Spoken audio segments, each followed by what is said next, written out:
coming up this week on the Course of Life podcast. We're back at our home bases, respectively. Lots of cover inside and outside the world of golf. Everything from a silver medalist and a pick of mine in contention, plus an update on Phil the Thrill and a whole lot more in our lives golf-wise. Plus what we're tuning into includes Squid Game, of course. Everyone's talking Squid Game and murders, courtesy of Michael. This week's guest is Wes Whittingham from Volvik Golf. You know them as the company that makes those wonderfully colorful golf balls. We get into his whole career and a whole lot more, plus football insanity. Baseball keeps us guessing, and we always end with food. It's a jam-packed episode, all of it brought to you by our friends at City Bonfires. Michael, it is those prime fall months and fall weeks right now to soak up the sun and the perfect temperatures. I'm heading to a football game this weekend where the high temperature could be 75 degrees in Texas. It is like that perfect weather season. You know, what does it call for? It calls for a great way to bring people around, and that's in the form of a bonfire, a nice portable, reusable bonfire from our friends at City Bonfires. Check them out at citybonfires.com. Our promo code is COLFIRE to save 10% off any order on the website. I love City Bonfires. It's a really cool, innovative product that was just born in the last couple of years by a couple of neat guys who are founders. You can learn all about their story, check out their products, and again, save 10% with promo code COLFIRE at citybonfires.com.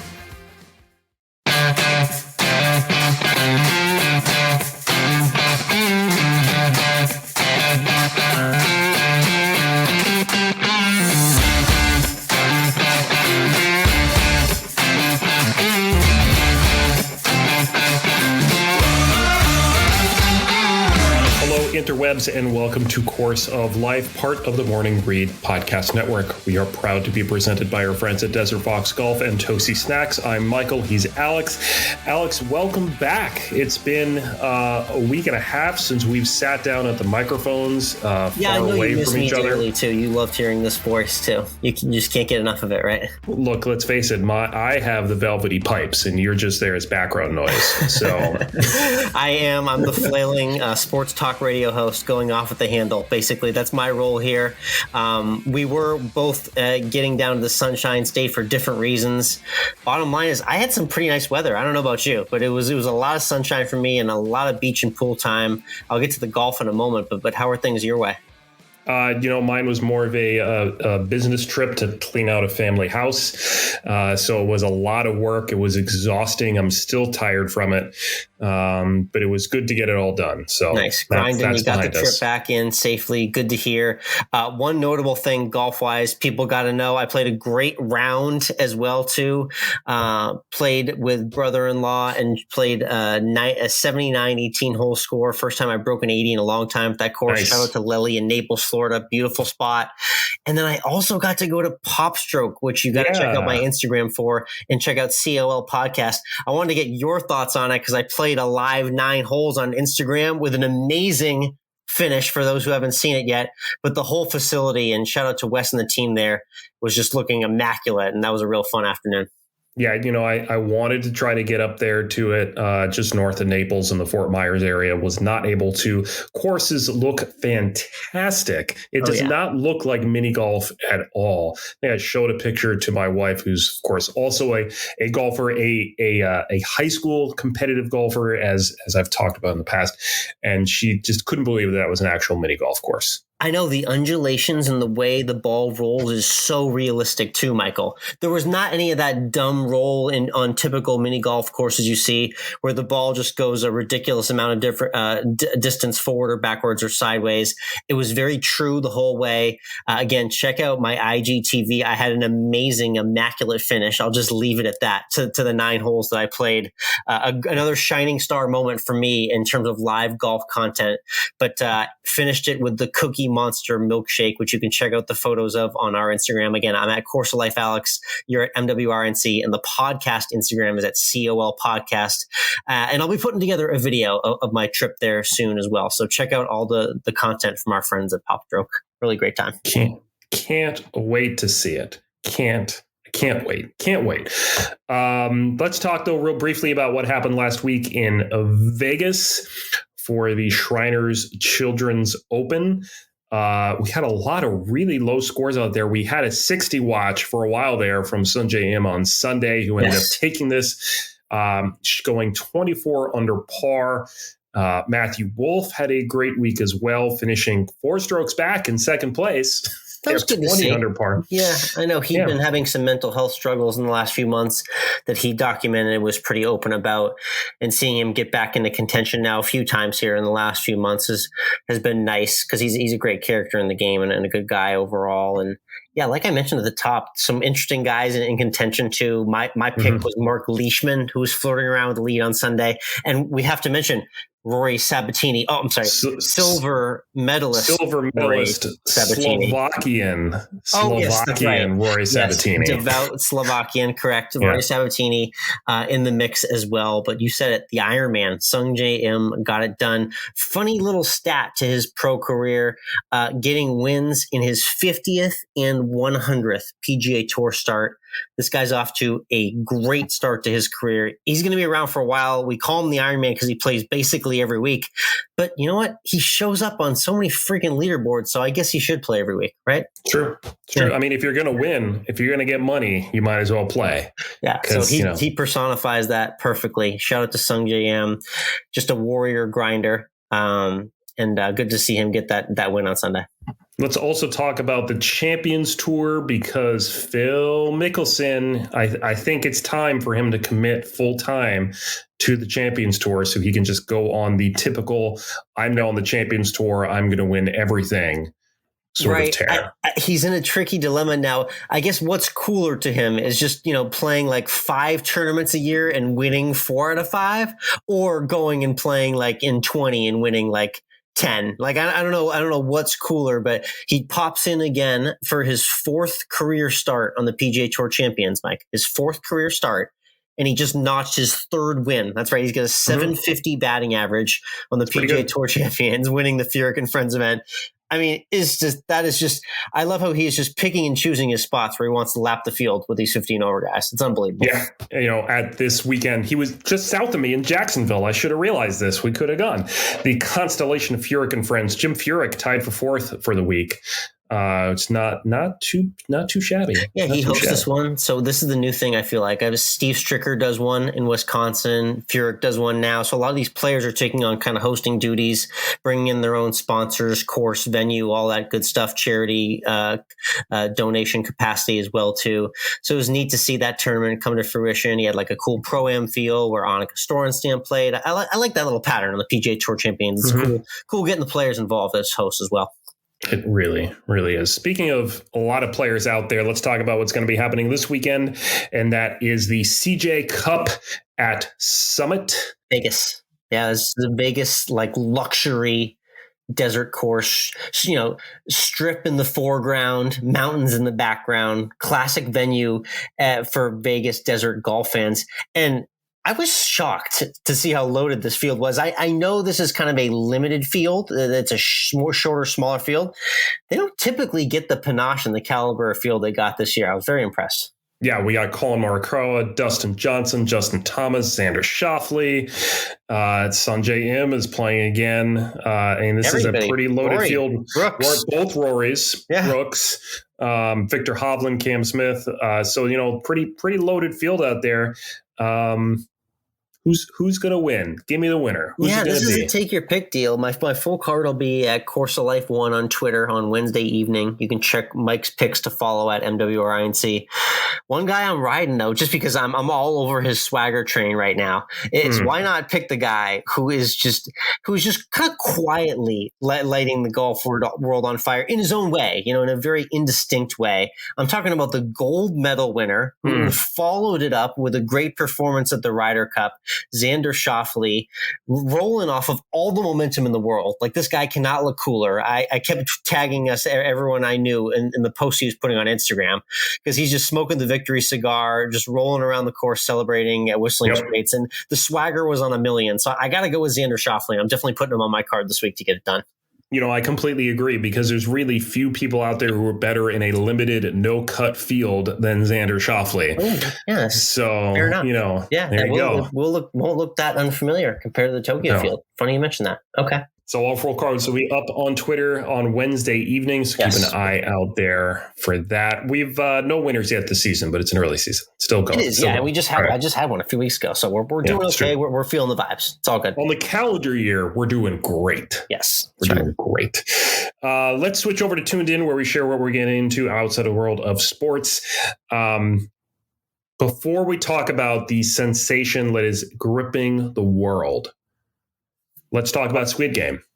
Oh, yes, of course. Yeah. Some show that I heard about through Twitter, and I just decided it was trending enough and it was in my face on my Twitter timeline. I decided my wife and I should give this a chance while we were on vacation last week.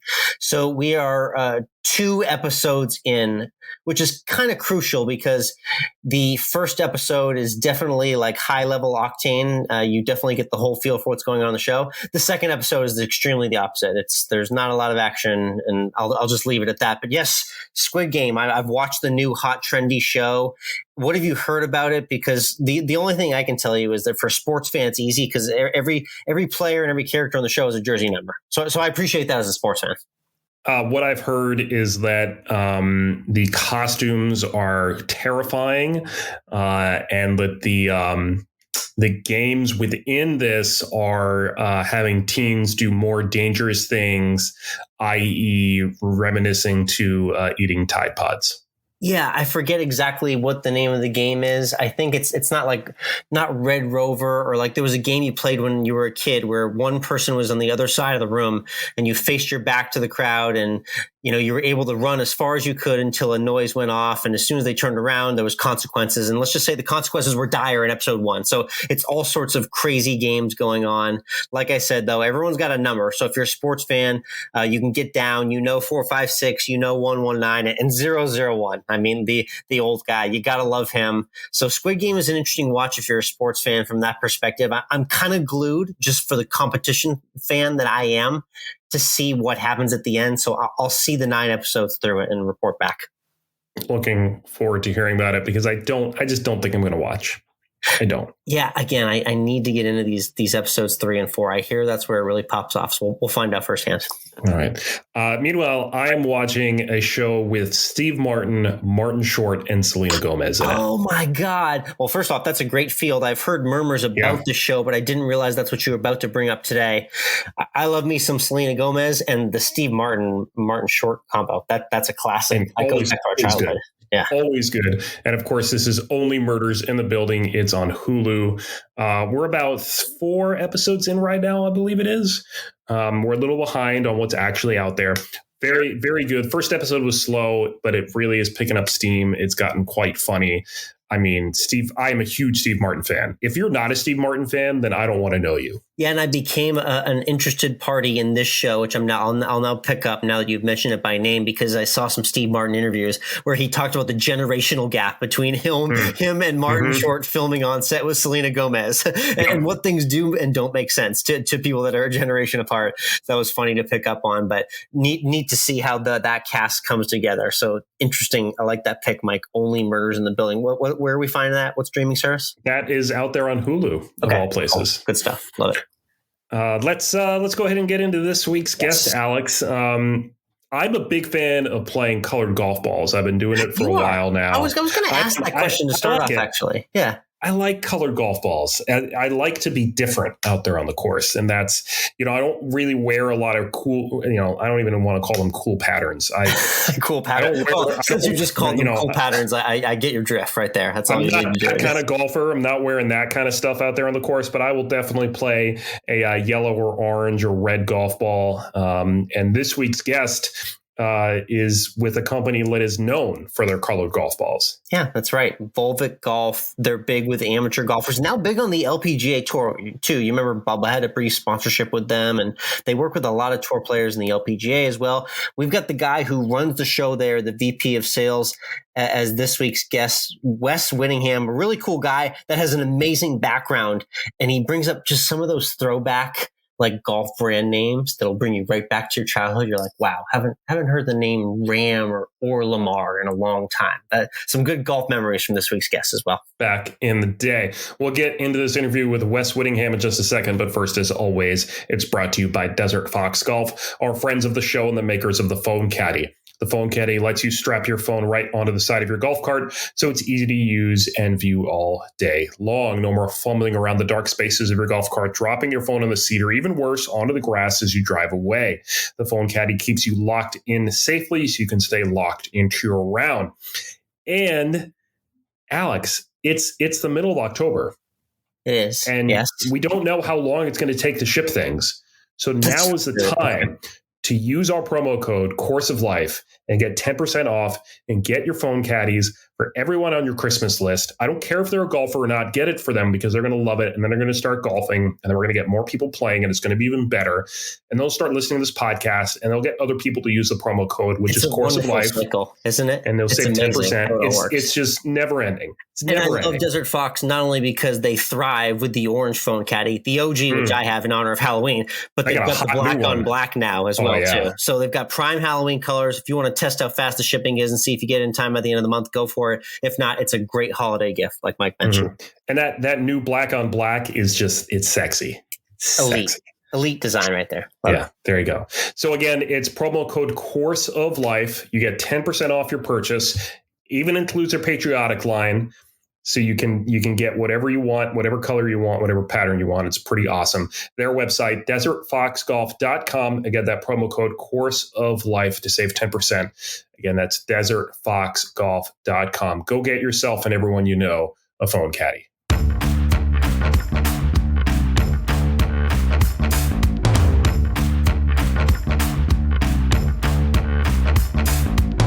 Next up on the tee from Atlanta, Georgia, we have the Vice President of Sales for Volvik Golf. He spent a lifetime in the golf industry, seen a lot of change along the way as well. Here to document everything he's seen, it's Wes Whittingham joining the Course of Life. Wes, how are you? Fantastic, Alex. It's great to be with you. Definitely. Yeah. Glad we could have you on. Looking forward to hearing more about your background. And it's very diverse. I looked up some of the brands you work for. Golf fans will remember names like Ram Golf and Orlamar, Bridgestone, and now Volvik. Take us back to kind of your beginning. Were you always a golfer growing up? I'm imagining you probably remember maybe the first set of clubs you ever had since you spent your life in the game. I do, as a matter of fact. It was a set of Spalding. It was a Spalding starter set. Nice. The classic, 2 woods and 4 irons and a putter in a bag. And so that was my first set of clubs. And my mother set me up with a lesson with an old golf professional. I grew up in Champaign, Illinois, and I'll never forget, we would go out and had the classic bag shag and just hit balls out into essentially a mown field. And that's where I got my first lessons with the game. But I'll tell you what, my hat's off to every golf professional out there, because when you're taking a raw beginner, probably the most difficult thing to overcome is getting them to feel the sweet spot or hit a ball on the sweet spot that first time. And what a good swing should feel like, right? And so, I was fortunate because he gave me some basic fundamentals and said, just keep your head down and swing. And I did. And probably, I'm sure I'm probably making this up, but probably 3rd, 4th, 5th ball I hit, I knocked it right on the sweet spot, and that ball took off effortlessly. And I'm just looking at it up in the air with a nice high finish. And I thought, oh my God, that feels great. And he just looked at me and said, okay, let's do it again. And I was hooked. Alex, that was it. I was like, yeah, let's do it again. And so through all the trials and tribulations, that's the beauty of the game. And that was my start. But I started at 14, played high school golf. I turned to golf, quite frankly. I was playing in a lot of team sports, like a lot of kids in my generation growing up. Same here. And, it was something that was not football or wrestling or, baseball or whatever. And I had a good friend of mine that was going out for the golf team. And, we were just talking about, what are you going to do in the spring? And he said, I think I'm going to go out for the golf team. And I said, well, what's involved with the golf team? Do you have to run, or do you have to lift weights, or, what do you have to do? And he's like, no, you don't have to do any of that. All you got to do is just go out to the golf course and play. Just practice and play. Like, that's it. That's all you got to do. Yeah, exactly. So I said, sign me up. So I went out and was fortunate to make the golf team. And then that led to playing golf in college at Bradley University. And, it put me in touch with, tremendous people, taught me so many great things about etiquette and the way you conduct yourself, all those types of things, and got to go to some tremendous golf courses around the country, et cetera. And, from there, in all candor, my career was more of an accident than anything that was really designed. I was going to ask how you fell into your first golf industry role, because, us as golfers, like we always love to play and keep the game in our life somehow. How did you stumble into it being professionally in your life for your adult life? Sure. Well, let me just start by saying that if you want to play a lot of golf, don't get into the golf industry. Do anything else, but don't get into the golf industry, because that'll really curtail the amount of golf you play. But the way I really fell into it was I was literally going to graduate school, working on my master's degree in business, and I needed to grab a part-time job. So I started working for a golf retailer in the off-course retail side of the business. And so I started working off-course retail part-time, and then that led to a full-time job. And once I graduated out of graduate school, my intention was to get the quote-unquote real job. And, fortunately for me, it led to an interview with Ram Golf. They were looking for salespeople at the time, and I interviewed. I was one of, hundreds, I suppose, and I was lucky enough to get selected for a sales position, and then that led to a regional management position with the company, and ultimately I was named national sales manager with the company, et cetera. And from there it went to Head Sports out in Boulder, Colorado, and Orlamar and Florsheim. So I was in the footwear side of the business. And I even did some work on the OEM side over in China, where a couple of my accounts that I was responsible for included Callaway and TaylorMade and Ping, where we made head covers and golf bags and things like that. So I was on the OEM side of the business. And then I ended up with Bridgestone Golf in the golf ball sector and had a great career with them for 12 years and joined Volvik 4 years ago. And nice. But it's, like I said, it's really more by accident than by design. I've had a tremendous amount of fun in the industry. And, I really look at this as not a job, but it's just going out and talking about the things and the interests that I love and sharing that with people that I get to know, with my friends. It's cool that you've had the perspective of working with the biggest golf brands, the Titleist, TaylorMades, like you mentioned. And you've also spent a lot of your professional time with kind of what you like to call the challenger brands, the brands that are, the David versus Goliath and fighting the big guys constantly. And talk to me about what that's been like for you professionally. These are brands that are taking risk and getting out there into the market with bolder ideas. And maybe, what have you done professionally to help kind of get those companies to where they are now? Yeah, sure. And you're absolutely right. My career has really been with a lot of challenger brands. There's no question about that. And, when you work for a challenger brand, you have to be creative. You have to constantly wake up with a kind of a hunger or a desire to go out and think about different ways to do things, different strategies, look for opportunities perhaps where some of the larger companies simply aren't going to look. And I think part of the fun of that is that typically if you're in a challenger brand, there are opportunities out there to provide things to consumers that, these larger brands, they in all honesty, they just don't want to introduce things like that, because in quite often it's more trouble than it's worth to them. Right. They would rather spend their resources on things where, it's tried and true.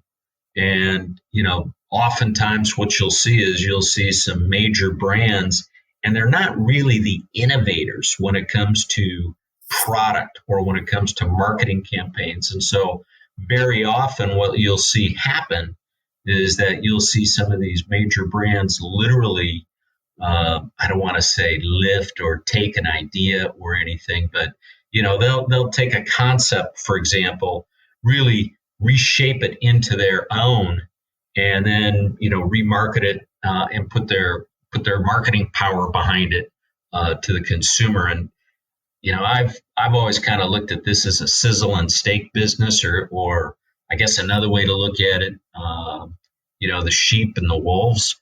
If you're a challenger brand, you're always out there looking for the wolf in the consumer. You're looking for that guy who just doesn't want to look like everybody else on the putting green, wearing the same shirt or wearing the same shoes. You want to get that guy who's going to go out there and really market your brand or your products to those wolves out there in the marketplace that really want something different, want something unique. So that's kind of the fun from my perspective, at least. Nice. Let's talk about Volvik specifically, because I know when a lot of people think of Volvik off the top, they immediately think of the color golf ball. You're number one for those for sure. I've seen the full variety of golf balls on the website, Volvik.com. Talk to me about that branding and how the color golf ball got going and how it's kind of taken off recently in recent years. Right. Great question. And Alex, what's cool about colors and golf balls and things like that is, if you go way back to Jerry Pate, and I think he was won the U.S. Open playing an orange Wilson Pro Staff. So awesome. And that was probably perhaps the one and only time that we've seen a ball other than white, right, win a major championship. But that was years ago. And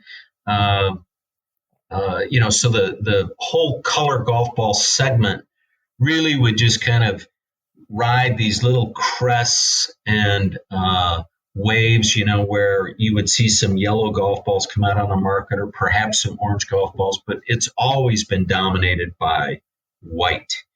And so Volvik, being a Korean-based company, the Asian market in general has always gone after multiple different types of colors and themes and technologies and everything, not only just in golf ball segment, but in graphite shafts and the way they produce golf clubs.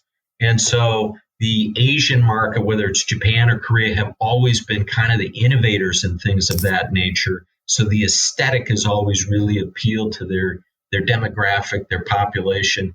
And in all candor, typically what you'll see in the United States has probably been in Asia for at least 5 years before it starts to catch on over here in the United States. Yeah. So anyhow, that being the case, Volvik has when they came over to the United States a couple of decades ago, they introduced the whole color segment. And I would say probably 10 years ago, the entire color segment of golf balls that consumers purchased maybe made up 5 or 6% of golf ball sales in total. And, today it's probably around 15%, possibly higher. And I guarantee you, Alex, that 10 years from now, I think there's an extremely good possibility that the sales of color golf balls will overwhelm the color or the sales of white golf balls and take a majority share of the golf ball segment. I like that. We've got that prediction on record too. Thank you for that. Well, and I'll tell you what, the neat thing about golf is that, if you look at all the innovation that's come out, it takes a little bit of time for it to really get going. But once it takes hold, and then you cultivate it a little bit, boy, it really just, it spreads, and it's almost more viral than anything else. And perhaps that's not the best word to select in these days, but, really, people see other people buying things or playing with things out on the golf course. And let's face it, quite simply, a color golf ball is easier to see in the air, and it's easier to see on the ground. So why wouldn't you want to play a color golf ball? And, let's not forget that originally the golf balls that came out in yellow or orange were typically not very good products. They weren't really at the top of the food chain when it comes to premium golf balls. Today, you can find color golf balls in every price point, and everybody makes a tremendous golf ball these days. But I'll tell you, our Vivid product line, which is second to none for a 3-piece ionomer, and it's the first matte finish golf ball that was ever produced. You play that golf ball, I guarantee you that you're going to love it and continue to play it all the time. Love that. I'm interested in giving it a try for sure. I want to talk about the brand as it relates to something that's very trendy right now in golf specifically, which is the women's golf game. Not only women in general playing the game more, but the LPGA Tour is absolutely on fire right now. And I know that Volvik has a very good presence in women's golf in the LPGA. And I'm curious, I want you to talk a little bit about that connection and how that all came to be with the brand, because I know that's been kind of a huge vehicle for myself and golf fans seeing the Volvik golf ball out in the world. Sure.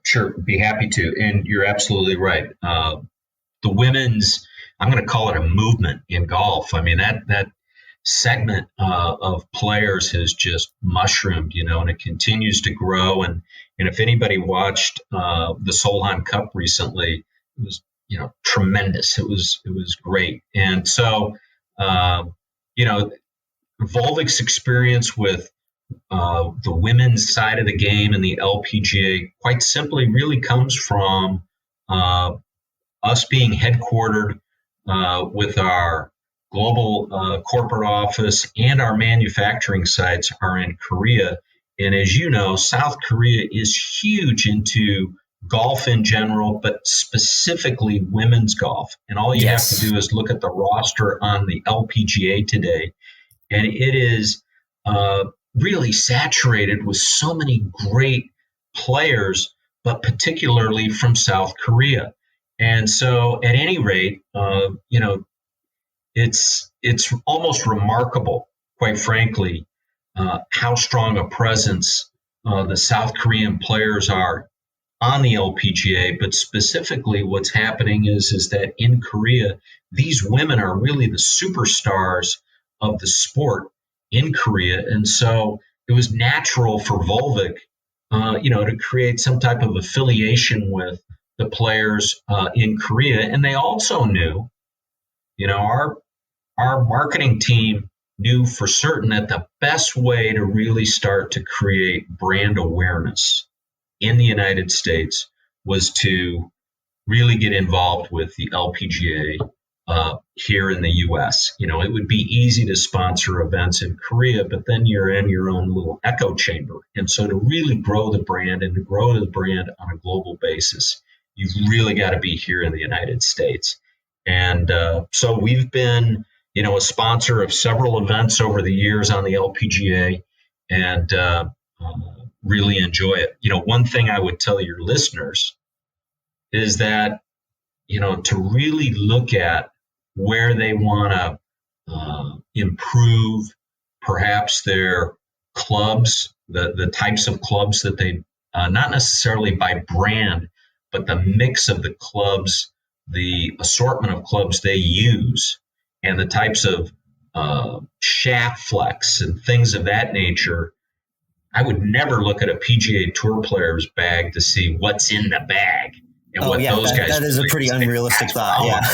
I would absolutely go look into any LPGA player's bag and start looking at what they have, because the LPGA players were the first ones to put hybrids in the bag, and to put some type of mix of a hybrid set of irons in their bag, and more wedges and more fairway woods, things of that nature. So, for your listeners out there, boy, if you really want to improve your game, start looking at what's in the bag with LPGA players, and I guarantee you that you're going to see some things that'll help you. Seriously, and their precision is just on another level. It is unbelievable to watch. I'm really enjoying Lady Golf recently. That's cool. Volvik's got definitely a connection for lots of different golfers. One other funny fact, too, people are definitely listening, and they're skeptical and they're critical. They're wondering if this ball can go long as well. Well, if you're wondering, they've had long driver Justin James affiliated with the brand, and he answered that. So the ball absolutely travels, and it's the colored ball, and it's Volvik Golf.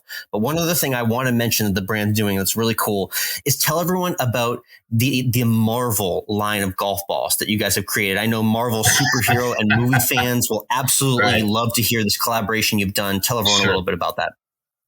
Yeah, absolutely. So we have a licensing agreement with Disney, and of course Disney owns Marvel, and our Marvel collaboration has been absolutely eye-opening. I know on a personal level for myself, because I never really followed Marvel beyond maybe Iron Man or something like that. But we launched a group of Marvel products in the golf ball side of it, with Spider-Man and Iron Man and Thor and the Hulk and all the rest of their characters a little over 2 years ago.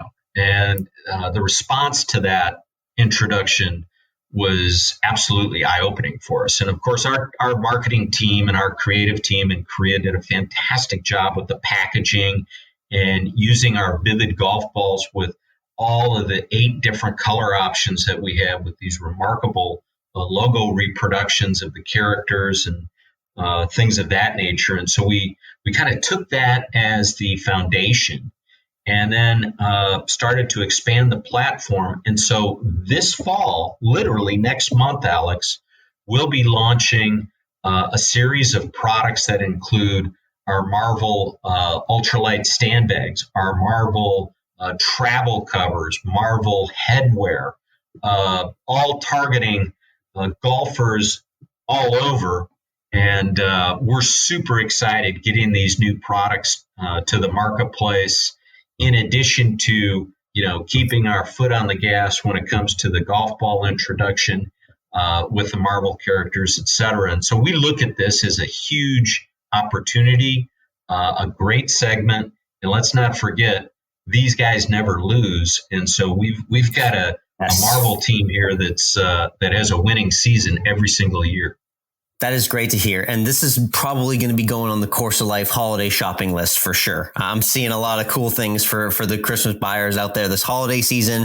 If you got kids, if you got collectible fans or golfers, that's an interesting product to check out. It's Volvik.com, and Wes Whittingham joining us. He's the VP of sales. Let's talk a little bit about what's ahead for the brand. I know obviously there's been a great focus on the ladies game. The ball's been growing, but there's a lot of other things that Volvik's doing now. Where the priorities lay? You don't have to lay out a full business plan for us, but are we going to be targeting kind of more player endorsements? Are we looking at kind of more accounts and outreach within the golf community? What's ahead for the brand immediately?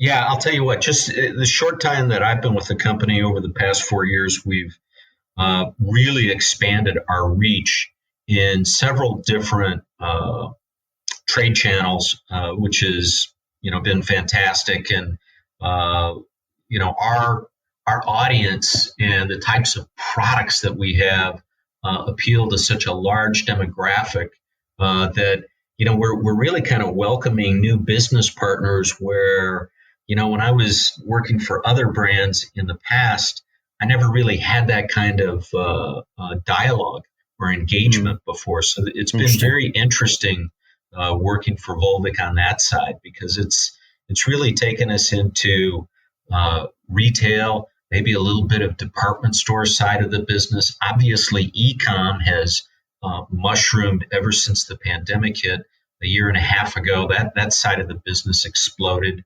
And definitely our off-course golf specialty trade channel has grown dramatically. along with sporting goods. And so, really what's our target? Our target continues to be, we want to make sure that our brand is where the golfers are. And there's 15,000 plus golf courses across the United States. And Alex, we want to be in every single one of those doors. And I know that that's a tall order, but what's the old saying? You got to fish where the fish are. And so we want to make sure that our brand is visible, and we're engaging golfers at the golf course level as well. And so we're designing all kinds of different programs and certainly building a product line assortment that fits all types of different demographics, along with price points, along with the technology where we can really provide a great fit for all of our business partners out there in the on-course trade channel. Nice. Exciting to hear the tease of those new products coming for Volvik Golf. Again, Wes Whittingham, thank you so much for joining us. Let's wrap with our 19th hole question, which we ask all our guests on the course of life. You finish after a long day on the course, Wes. Maybe you played one of your better 18-hole rounds in recent memory, and you get into the clubhouse. What's your go-to choice for a meal and a drink at the end of a long day? Boy, I love Italian, but I'm trying to be a good boy, so it's probably like a nice piece of salmon on a salad. And then when it comes to a cocktail, it's either going to be a glass of Cab or maybe an IPA.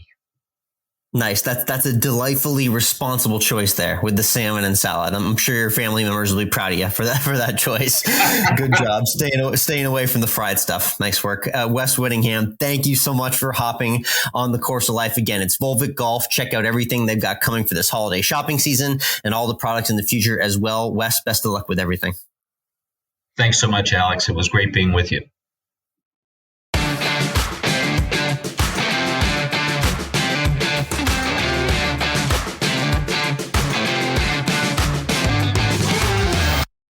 And we're back. Great chat there with Wes. We were lucky enough to get some balls sent to us from them. I have unfortunately not had a chance to go out to the course at all. But Alex, of course, you just did. You just were in Florida, and I know you were playing them. Yeah, I did. Yeah. I played them briefly in Florida and in Illinois as well, too, a few weeks back. As soon as I got my hands on them, smooth, soft flight. Really able to get some good loft on the wedges. I almost hit a wedge in the hole too. So I had a real highlight moment with the Volvik golf ball. Love seeing the yellow golf ball just fly right at the pin and land about 3 inches away. That's the gimme everybody loves early in the morning when you're playing golf. So shout out to Wes and the brand as well too, which is growing in a lot of places. So you'll definitely be seeing that name Volvik around a lot more. And I know you're always talking about the Christmas shopping. You're an early guy. You love getting in on this. How about those Marvel superhero golf ball gift packs too? That's a trendy little gift idea for your friends as well. The next couple months. We're all nerds. We might as well do it. Why not? Yeah, I'm looking forward to seeing that collection grow as well too. But good chatting with Wes. And if you like that chat with Wes, plus everything else we do here on the podcast, go ahead and leave us a rating and subscribe on the podcast app of your choice. More likely than not, you're on Apple Podcasts. It's I don't use Apple Podcasts myself, so I don't know how easy it is to subscribe and rate things on there. But I'm sure it's very easy. I've found us on Spotify as well, Course of Life or The Course of Life. We come up pretty much as the same speed. Check us out on iHeartRadio. We're on all sorts of places. We're on YouTube. Yeah. We're everywhere we need to be. Okay. Thanks for us. If you're listening to us, it's really easy. You just hit subscribe, and then every week you get us. To segue, Mike, you also want to subscribe to my picks on Twitter for college football because you do. I'm hot right now. Super hot. Yes. 8-4-1 this week after that dismal week. Yes.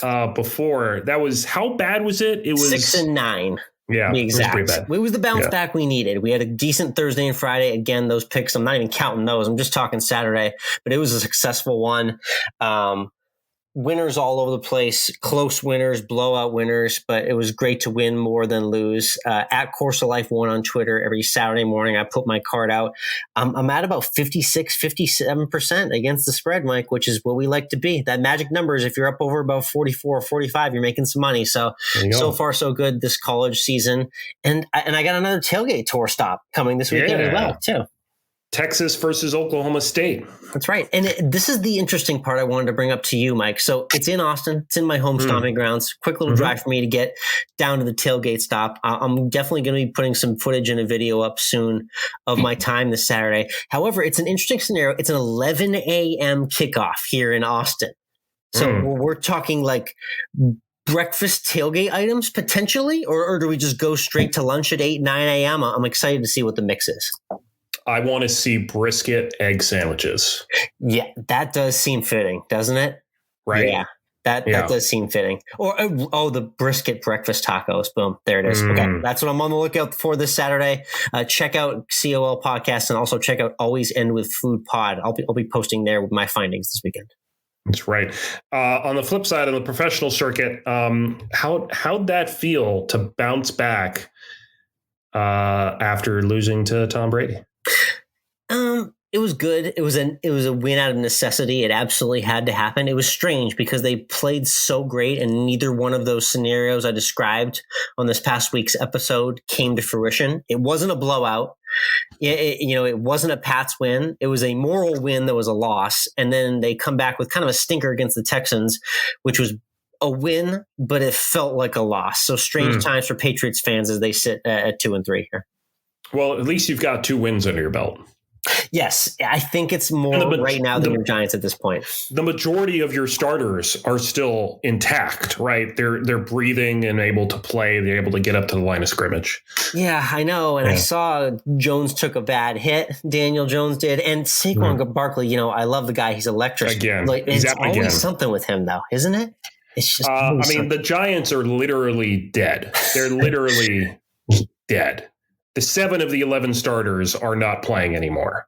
That's how dead they are. That is a quick injury bug in the month of September into October for NYG there. We'll keep you updated on the pro stuff. It's interesting. I think that death call might be correct with the Giants. The one sport where you and I just could not get it right ever, for good, better, or for worse with our teams was baseball. We were wrong at every single turn, and I continue to be wrong, thinking my season was over just a week or two ago, and how things have changed.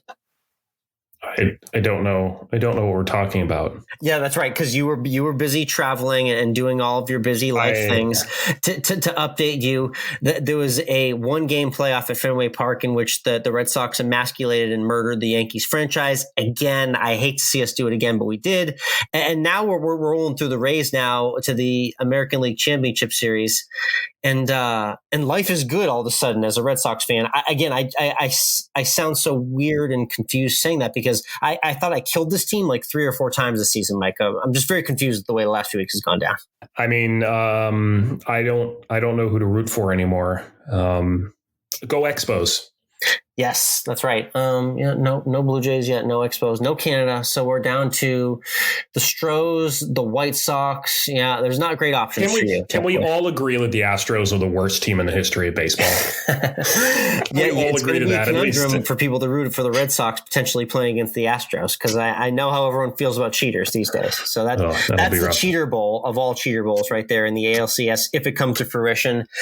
Interesting fandom debate happened involving me and actor John Cusack. Mike, I don't know how much you saw this on. Did you see any of this on Twitter? Because I'm about to update you in the world real quickly here. I did see a little bit about what was going on, but I really don't understand it. And I'll be perfectly honest. I'm just going to sit back for a minute and let you talk because I really don't care. John Cusack, legendary actor, has been claimed to be a double fan, Mike, of both the Cubs and the White Sox in Chicago. So a lot of people don't like that. A Barstool Sports blogger confronted him about that. They had a disagreement. Cusack has taken to social media and he's just gone ballistic to the point where he actually retweeted and replied to something I said in regards to how I thought it was funny that an actor of his age was getting involved in a media beef like this. So he seems to be taking it very personally. My question for you, Mike, is John Cusack allowed to be a Cubs and a White Sox fan, or does he have to pick one team within the city? I don't know, because Think about you being a Yankees Mets fan. Think about that. For a while, I kind of liked the Mets. It was kind of like, I like the Mets. But when the two played, I rooted for the Yankees because I'm a Yankees fan. So your allegiance ultimately has to go to one of those teams. So he's just going to the winning team. It feels like whoever's winning, he goes to. And I will say, I think you can root for these two teams because they're in different divisions. So they'd only play each other maybe a couple times a year, if that. So, yeah. This isn't like being a Yankees and a Red Sox fan, right? Or something like that. This isn't about being a Celtics fan and a Lakers fan. Like, even though they only meet a couple times a year, you can't be a Celtics and a Lakers fan, right? I don't have the issue with the rivals because I hate my rivals, and that's how our friendship in the show was born. But the inner city thing, I don't have any experience with. So I wanted to throw that out there and get people's thoughts as well, too. Shoot us a tweet. I'm at Course Life 1. You're at MWRINC. Tell us your thoughts on that. If it's okay for Cusack to be a double fan for the Cubs and the White Sox, no matter who's doing good. I'm curious to see what people's thoughts are. Maybe it might be poll time this week as well. It will. Let's hashtag AlwaysEndWithFood. Yes, brought to you by our friends at Toasty Snacks, makers of the Toasty Bites, the Super Bites. We love them as a golf snack, a snack on the go. And yeah, Mike, you mentioned it. They just came out with a new flavor that blew my mind. There is a PB&J Toasty I'm so excited. Bite. I need to get my hands on this. Oh my God. They did it again. I mean, first they came with the almond dark chocolate sea salt, which was great, a great addition. But this now they've really gone above and beyond. I can't wait to see what's coming next. Check out toasty.com/COL or just go promo code COL20 to save 20% off now. Toasty Bites. We love them. We love them. We love them. Always End with Food Pod is our food podcast. I'm always planning upcoming meals now, and we're just a few weeks away from Halloween. I think I might just do what my mom does at home, make her spaghetti and meat sauce. And I'm thinking about some sort of chocolate graveyard cake, but that's all TBD. So that's what's on my mind right now. All right. I did something on the way back from Florida that I never did when I was in Texas. Oh. And I was always told you didn't do it and you should have done it. That was I went to Buc-ee's. Oh, congratulations. It's taken you long enough. I know. It's one of those places where once you walk in, you're like, no, this is just a gas station rest stop. It's not going to be that impressive like everyone says. And then you open the doors. I mean, it was impressive from the exterior. They've got two now open on I-95, one in the Daytona Beach area and one in south of Jacksonville. Actually, it's at the exit for the World Golf Hall of Fame. Perfect. Shout out St. Augustine's. So never been before. I actually went because I was driving back up with my mother. So we walked in together. We were both like, no way. This place is huge. No way. And for everyone else who's wondering what we're talking about, Buc-ee's is a I'll post photos on the social. We'll post photos on our Instagram separately and show you. But it's just so much more. They have everything. I've still got some snacks sitting in my pantry right now from my last Buc-ee's trip. I mean, we got candy-coated nuts because why not? And we got because I needed to try it, I got the beaver nuggets. Oh, yeah, they're great. They have amazing trail mixes as well, too. Great pecans and different nuts. I love the different potato chip varieties. I've gotten like Cajun crab boil potato chips, like it was a little overwhelming. Chips. There's just all sorts of absurd stuff. And I hear their hot food's really good as well. So at some point I'm going to have to time it so that I can go pass it while it's like time for a meal and get something hot. That's content right there, Mike. Throw that up on Always End with Food Pod on Instagram, and you guys can all go follow there as well too. That's a wrap on this week's Course of Life, and we'll see you all next week.